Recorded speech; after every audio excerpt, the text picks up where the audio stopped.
Selamat bergabung kembali dengan Tinta Pena di Anong-Anong TV. Edisi kali ini adalah edisi kedua dari kisah tentang tokoh yang bernama Raden Kian Santang. Yang versi pertamanya telah kami ceritakan beberapa waktu yang lalu. Dan bagi Anda yang belum menyaksikan, silakan klik tautan di kolom deskripsi. Selamat menyaksikan.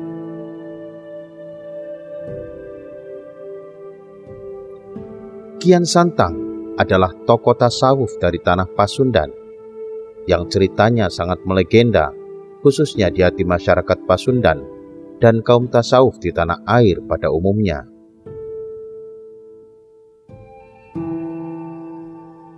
Menurut beberapa sumber, sebenarnya tokoh Kian Santang ini adalah tokoh yang dikenal berdasarkan kisah yang diceritakan oleh Raden Cakrabuana atau Pangeran Walangsungsang ketika menyebarkan Islam di tanah Cirebon sampai Pasundan. Pangeran Cakrabuana adalah anak dari Prabu Siliwangi atau Prabu Jayadewata, Raja Pajajaran, yang dilahirkan dari permaisuri ketiga yang bernama Nyai Subanglarang. Mengapa kemudian mereka menyebarkan Islam? Karena Subanglarang adalah murid dari Mubali Kondang, yaitu Syekh Maulana Hasanuddin, atau terkenal dengan sebutan Syekh Kuro Karawang. Bermula dari ketika Raden Walangsungsang memilih untuk pergi meninggalkan Galuh Pakuan atau Pajajaran, yang disebabkan oleh keberbedaan haluan dengan keyakinan yang ayahnya peluk, yakni agama Kesangyangan pada waktu itu.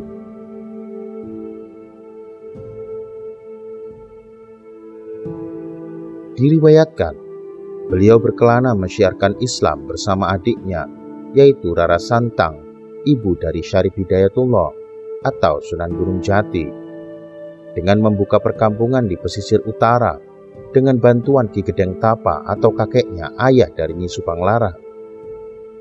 Dan perkampungan inilah yang akhirnya menjadi cikal bakal Kerajaan Caruban atau Kasunanan Cirebon, yang sekarang adalah kota Madya Cirebon.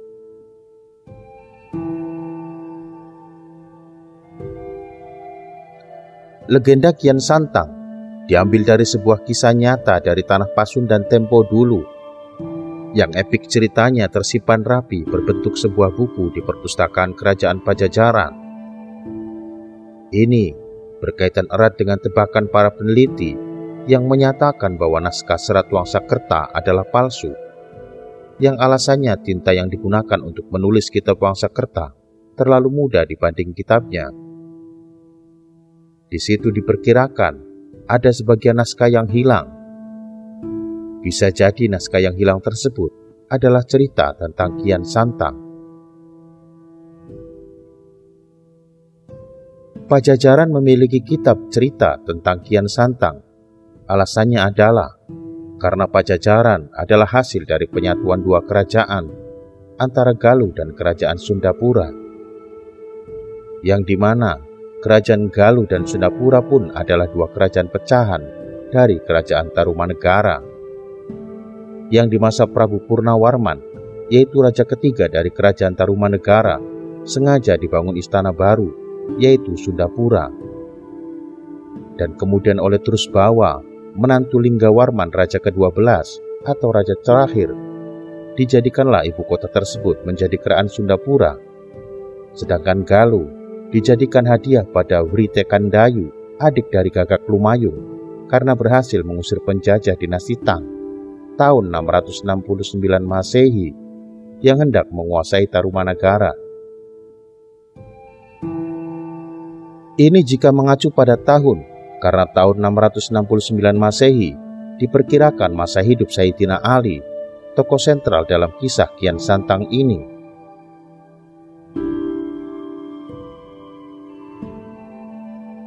Dan Jayadewata adalah orang yang menyatukan kembali dua pecahan Kerajaan Tarumanagara menjadi satu kembali dengan nama baru, yakni Pajajaran, dengan jalan mengawini kedua putri dari dua kerajaan tersebut. Karena pada waktu itu kedua kerajaan tersebut tidak mempunyai putra, maka secara otomatis kedua kerajaan tersebut menjadi hak waris dari Prabu Jayadewata.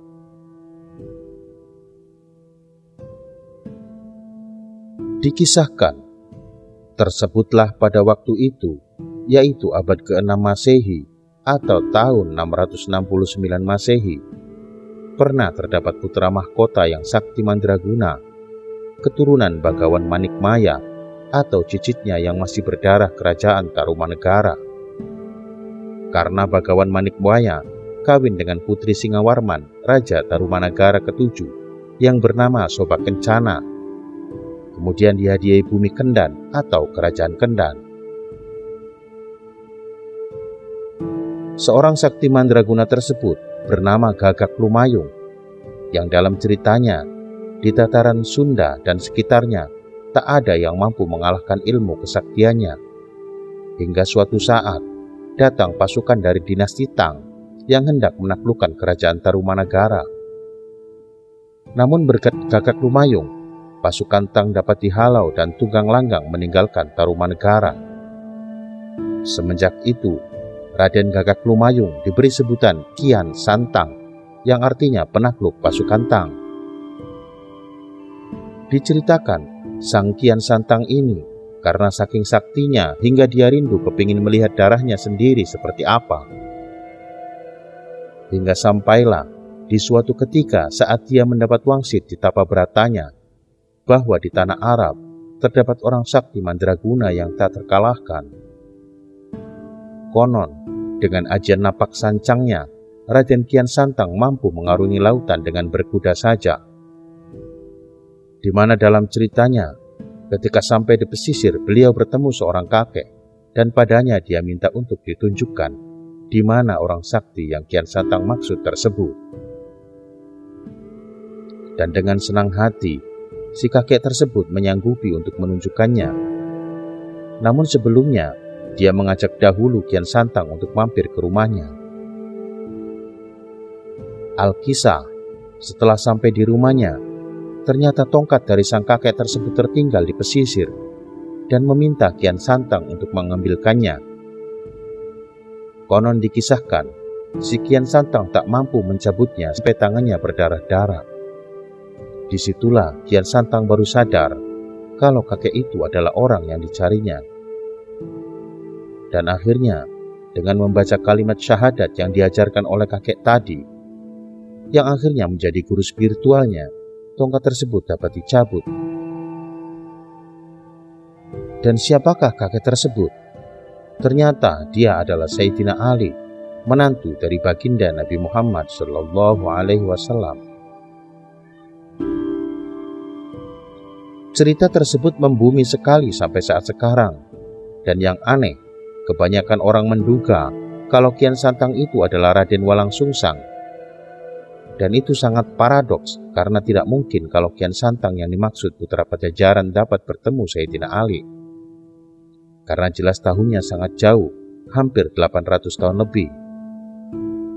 Kita boleh saja terkecoh, namun sesungguhnya banyak sekali cerita yang sepadan dengan kisah Raden Walangsungsang tersebut. Dialah yang mengisahkan, justru dialah yang dikira pelaku. Padahal kisah itu digali oleh Raden Walangsungsang tujuannya adalah hanya sebagai media dakwah dalam penyebaran Islam di bumi Cirebon dan sekitarnya. Tapi ternyata sampai sekarang banyak kalangan yang menyangka Raden Walangsungsang adalah Kian Santang. Bahkan ada yang menafikan Kian Santang adalah adik Cakrabuana dan kakak dari Rara Santang.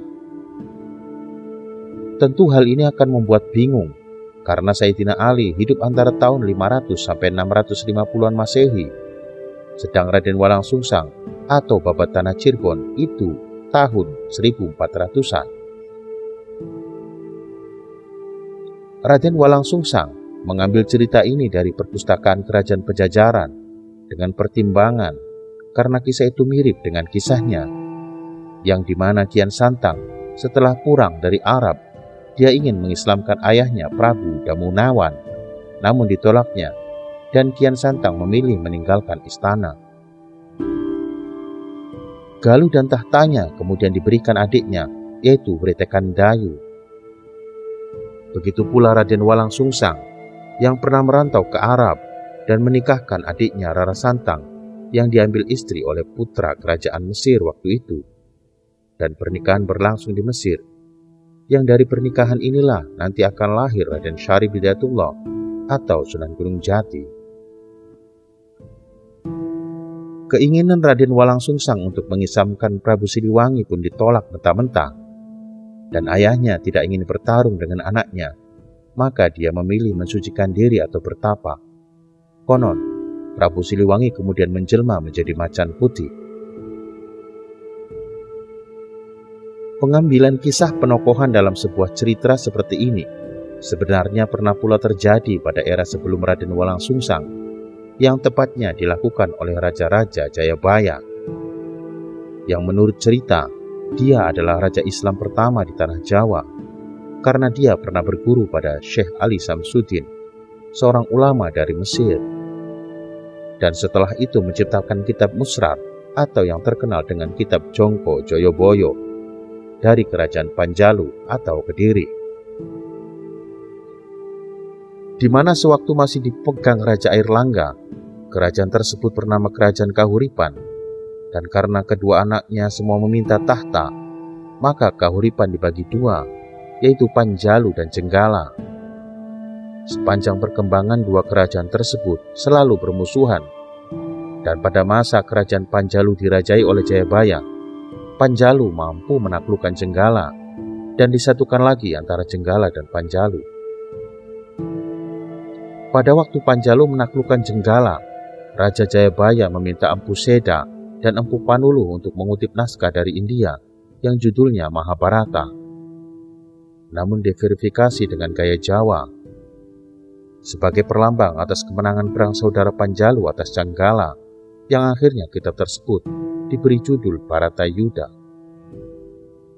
Dan dalam kisah klasik Jawa ini, banyak kalangan masyarakat yang mengira bahwa Jayabaya adalah kelanjutan dari Trah Barata, yaitu cicit dari Parikesit putra Abimanyu dan kakek dari Angling Dharma. Padahal itu hanya fiksi. Juga kisah lainnya yang serupa pernah pula hadir ke masyarakat, yang tujuannya waktu itu sebagai media dakwah untuk melindungi rongrongan ajaran syariat terhadap kaum sufi. Maka ketika bergerak menyebarkan Islam, Wali Songo menurut banyak kalangan membuat cerita Al-Halaj dalam versi Indonesia, yaitu cerita Syekh Siti Jenar, yang menurut salah seorang dokter Simon dari UGM, berdasarkan temuannya, karya-karya besar berupa naskah suluk dari Sunan Kalijaga dan lain sebagainya dapat dipastikan tokoh Siti Jenar adalah imajiner, hanya untuk media dakwah dan melindungi Islam agar tetap pada ajaran Ahlussunnah wal Jamaah. Dan sampai saat ini, pendapat itu pun masih simpang siur dan menjadi perdebatan dan polemik panjang oleh para ahli sejarah di tanah air. Wallahu a'lam bishawab. Demikian kisah Raden Kian Santang versi kedua. Jangan lupa untuk tekan tombol subscribe, like, dan share. Sampai ketemu di edisi selanjutnya. Salam Madulura.